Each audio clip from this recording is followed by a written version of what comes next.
بسم اللہ الرحمن الرحیم۔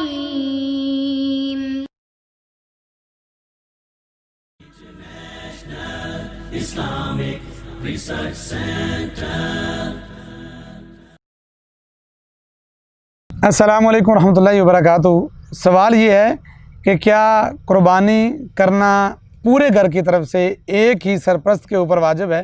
اگر وہ ایک قربانی کر دیتا ہے تو کیا اس کے بیوی بچوں کی طرف سے وہ قربانی ہو جائے گی یا سب کو الگ الگ سے کرنی پڑے گی؟ تو اس میں بات یاد رکھیے گا کہ اگر تو اس کے بچے چھوٹے ہیں اور اسی کے کفالت میں ابھی پل رہے ہیں، یہ ان کی سرپرستی کر رہا ہے، ان میں سے کوئی بھی ابھی خود کا کماتا نہیں ہے یا خود وہ علیحدہ سے نہیں رہ رہا، وہ اپنے باپ کے سہارے ہی جی رہا ہے، اس حوالے سے یاد رکھیے آپ علیہ السلام کا فرمان ہے صحیح مسلم شریف میں حدیث نمبر 1967، آپ نے فرمایا، صحابہ اکرام بیان کرتے ہیں آپ علیہ السلام جب بھی قربانی کیا کرتے تھے اپنے گھر کی طرف سے تو آپ یہ کہا کرتے تھے بسم اللہ اللہم تقبل من محمد و آل محمد، اے اللہ میری طرف سے اور میرے گھر والوں کی طرف سے اس قربانی کو قبول کر لے۔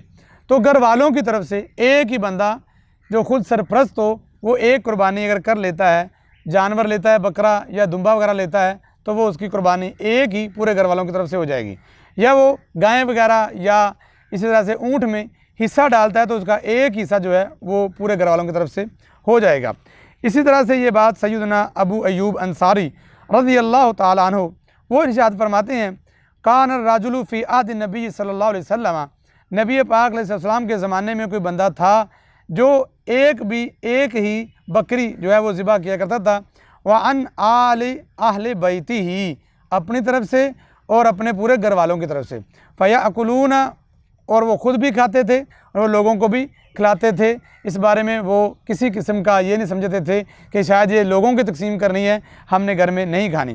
یہ بات موطا امام مالک کے اندر موجود ہے اور جامع ترمذی میں حدیث نمبر 1505 ہے، سنن ماجہ کے اندر بھی موجود ہے۔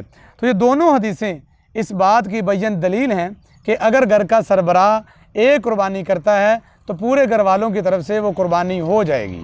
اللہ سے دعا ہے اللہ مجھے آپ کو قربانی کرنے کی استطاعت نصیب فرمائے اور اللہ ہمیں اس کار خیر اور اس نیکی میں بھی حصہ لینے کی توفیق عطا فرمائے۔ واللہ اعلم بالصواب۔